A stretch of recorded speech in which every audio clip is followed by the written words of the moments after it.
Olá, seja muito bem-vindo a mais uma aula do nosso curso de Teologia Básica. O nosso tema principal é os atributos de Deus. E nessa aula nós vamos tratar sobre a onisciência de Deus, tudo bem? A gente está usando esse livro como livro base da nossa matéria, porém eu uso outros livros, como eu falei para vocês, em especial uma teologia sistemática do nosso professor, pastor, irmão em Cristo, Franklin Ferreira, também do Alan Myatt. Não sei se assim se fala, o nome dele é meio complexo. Então eu uso essa teologia sistemática e essa teologia básica também, tá bom? Do Charles. São esses livros que me dão apoio, tá? Eu não indico, nós não estamos fazendo em nenhum desses livros, porque o intuito do curso é ser algo básico, por isso que a gente está... Não que Pink seja básico, mas nesse livro ele traz de maneira simples e ideal para nós, tá? E falando sobre os atributos de Deus, eu já falei isso na primeira aula, mas vou reforçar, e aqui fica bem claro sobre essa distinção entre os atributos comunicáveis de Deus e os incomunicáveis. Os comunicáveis de Deus, nós podemos dizer que o amor é um deles, certo? Nós, seres humanos, só sabemos o que é amor porque Deus é amor. E Deus, sendo amor, ele pode comunicar-nos esse atributo a nós, como amor de um pai para um filho, o amor em geral, tá? Embora existam as distinções de amor, Deus é amor, tá? E tem também os atributos que nós chamamos de atributos incomunicáveis, aquilo que nenhum ser humano pode obter.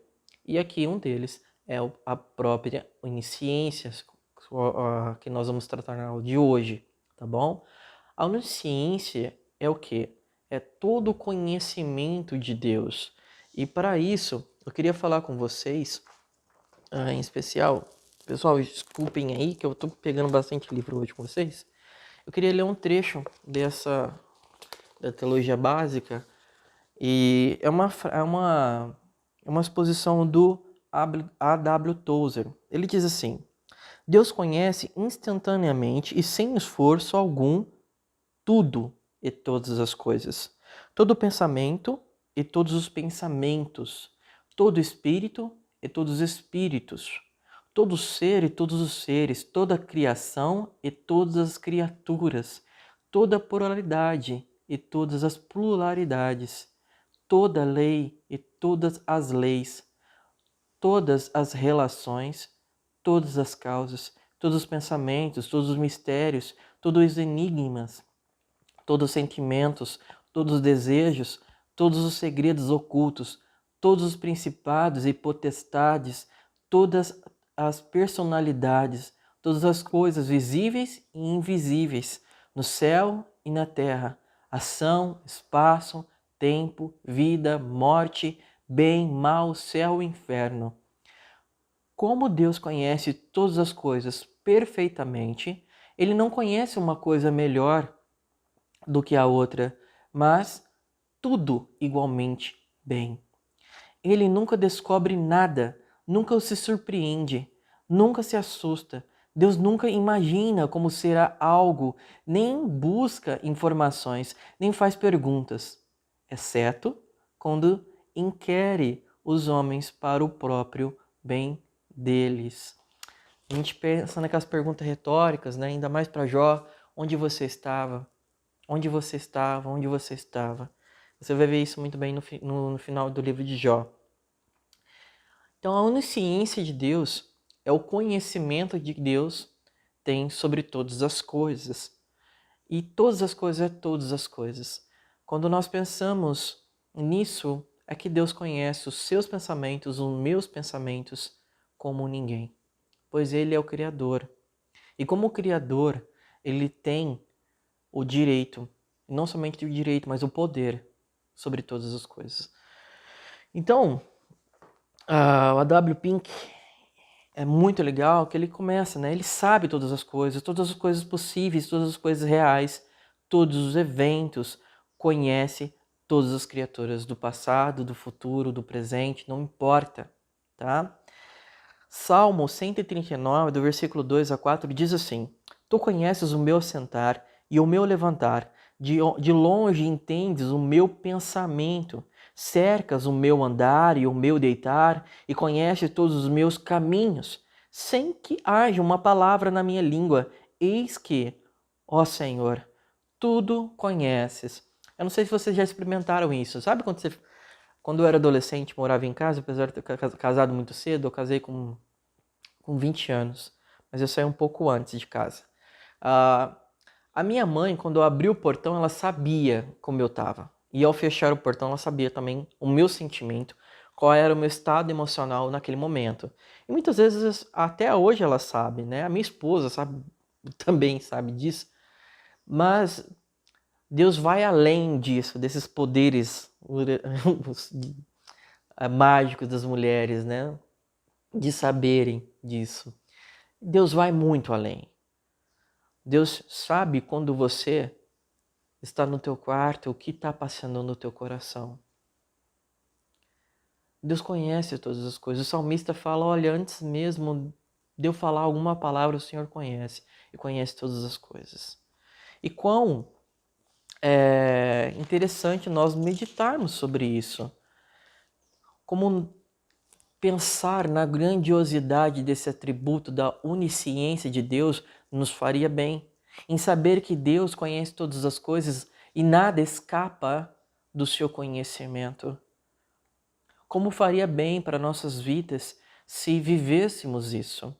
E isso, de maneira mais prática, nós vamos falar mais para frente. A onisciência de Deus é uma verdade cheia de consolação para o crente em tempos de aflição. Como eu falei, Deus conhece todas as coisas. Lembra quando Acã tentou esconder o ouro lá na Terra Prometida? Quem conhecia? Deus. Lembra quando Sara riu? Né? Quando Deus falou que ela teria um filho já velha, ela riu. E quem sabia disso? Deus. Deus conhece todas as coisas, como é consolador isso para o coração do crente. Saber que Deus sabe todas as coisas. Falar como Jó sabe, mas ele sabe o meu caminho, Jó 23:10. Pode ser o mais difícil para nós, o mais o mistério para nós, os nossos problemas, as nossas dificuldades. Muitas vezes nós pensamos, mas Deus soubesse que eu estou passando. Deus sabe que você está passando. Não somente o que você está passando, mas o que o mundo está passando. Parece que Deus não olha o quanto do povo dele tem morrido no Oriente ou no Ocidente, ou por coronavírus. Parece que Deus não sabe o que está acontecendo, como o seu povo está sofrendo. Sabe e conhece. E não somente conhece a onisciência de Deus, ela não somente prevê o futuro, como nós vemos, isso é muito importante, como nós vemos anteriormente na aula, né, sobre os decretos de Deus. Deus não somente vê o futuro, foi Ele que construiu o futuro. Não há futuro que Deus não tenha construído. Se existisse tal coisa, logo Deus não seria Deus. Deus seria somente um vidente. Por isso que as coisas mais simples, como o cair da folha ou a questão da morte de um passarinho, até mesmo a nossa salvação, não foi algo que Deus viu, mas foi algo que Deus decretou.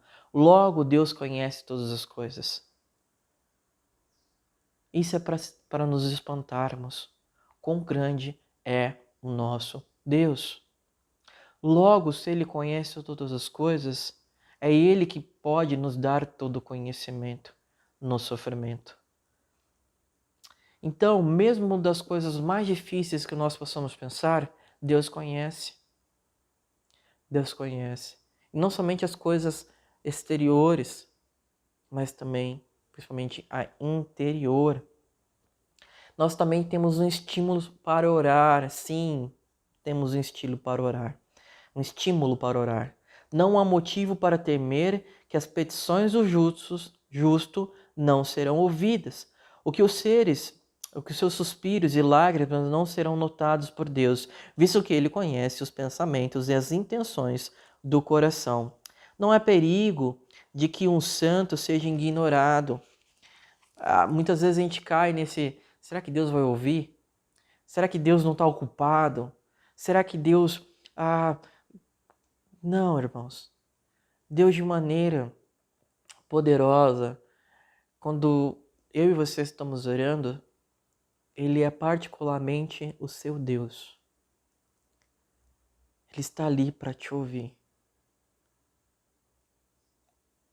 É impressionante isso.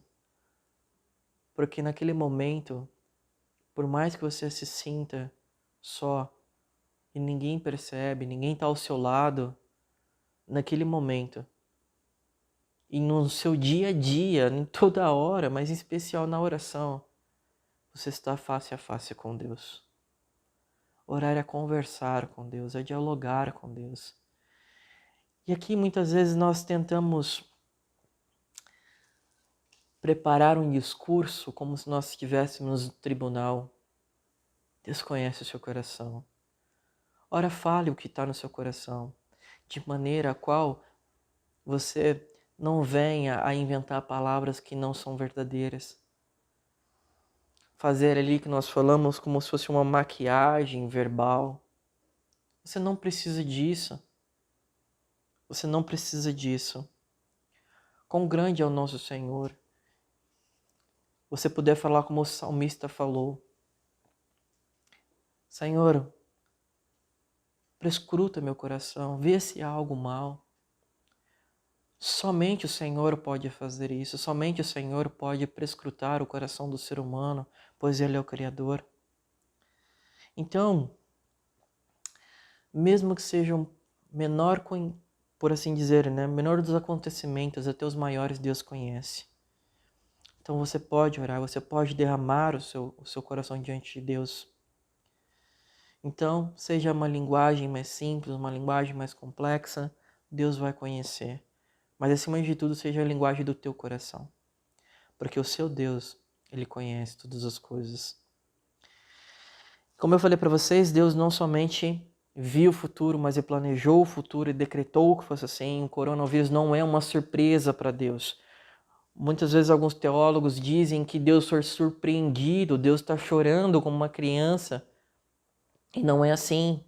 Se acontecer alguma desgraça, por assim dizer, dentro do ambiente familiar, de uma sociedade, de um país, né, uma tsunami, uma praga ou um vírus, foi Deus.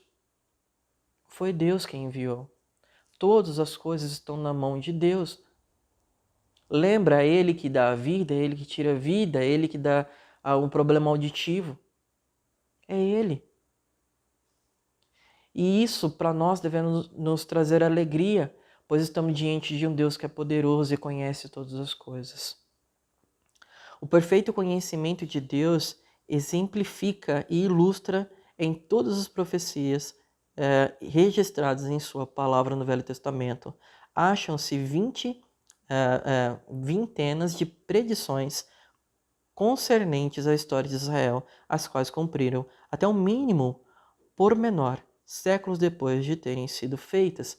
A gente vê a onisciência de Deus, principalmente, né, o Pink vai falar no nosso livro aqui, sobre a morte de Jesus. Deus não foi pego de surpresa. Você repara que Jesus só tem um objetivo: morrer na cruz. Só esse. E em Atos vai dizer que foi Deus que assim o quis. E foi Deus que matou o seu próprio filho. Mas, embora, né, como a gente falou na aula anterior, Deus assim faça as coisas, Ele não desculpa o nosso pecado.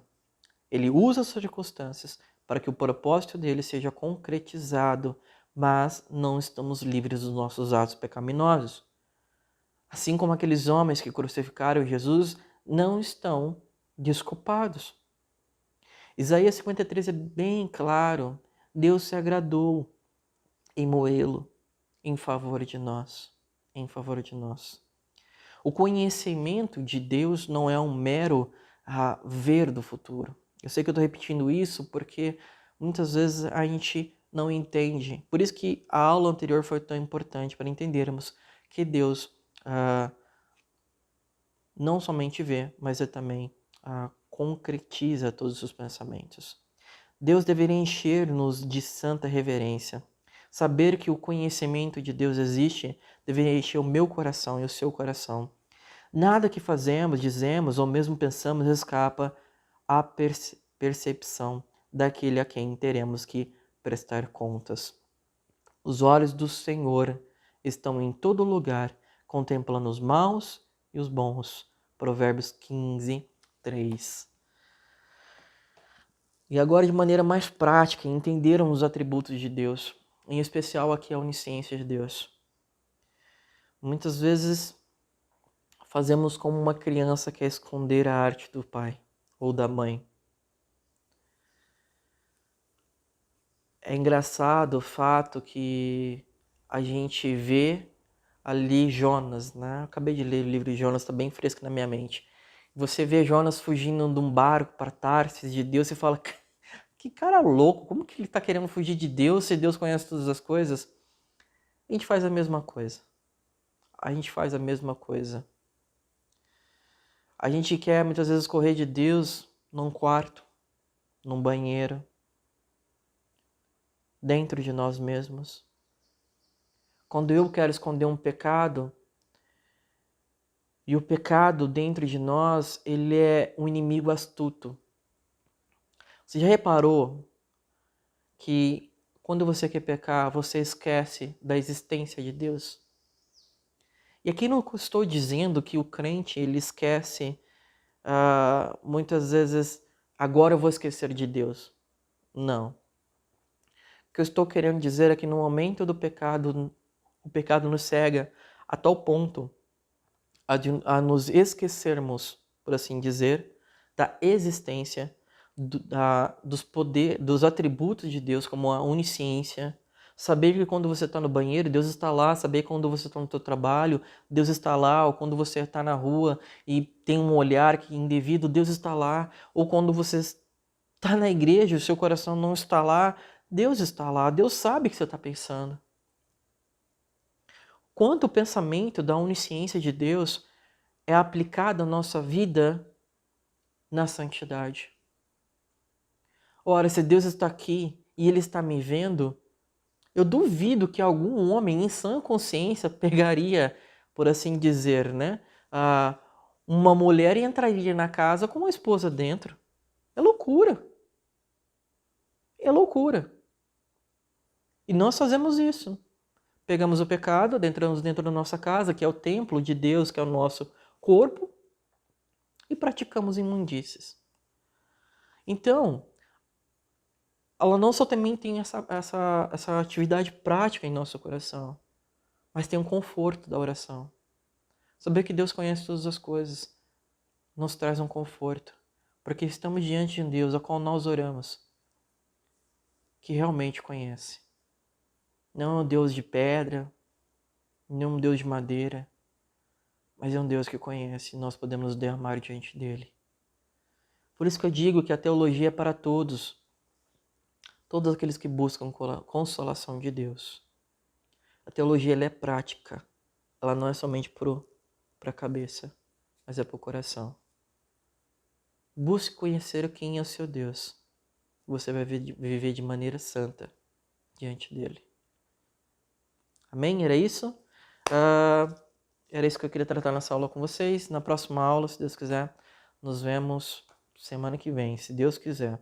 Alguns recadinhos, caso você tenha curtido esse vídeo, curta, compartilha, se inscreva no canal. E qualquer dúvida, escreva aqui nos comentários. Assim que possível, estarei respondendo a todos. Deus abençoe e até mais.